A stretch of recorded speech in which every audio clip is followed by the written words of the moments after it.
Saudi আরবে 1446 হিজরি সনের শাওয়াল মাসের চাঁদ দেখা গেছে। ফলে দেশটিতে রোববার উদযাপিত হবে পবিত্র ঈদ উল ফিতর।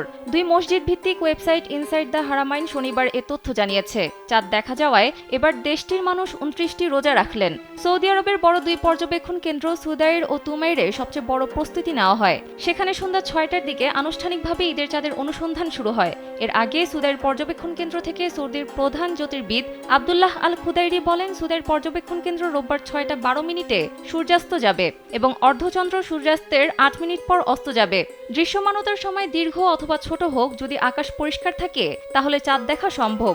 এর আগে সংযুক্ত আরব আমিরাতের আন্তর্জাতিক জ্যোতির্বিদ্যা কেন্দ্র জানিয়েছিল 29 মার্চ আরব ও ইসলামিক বিশ্বে শাওয়াল মাসের চাঁদ দেখতে পাওয়ার কোনো সম্ভাবনা নেই, কারণ ওই দিন সূর্যাস্তের আগে চাঁদ অস্ত যাবে এবং চাঁদ সূর্যের সংযোগ ঘটবে সূর্যাস্তের পর।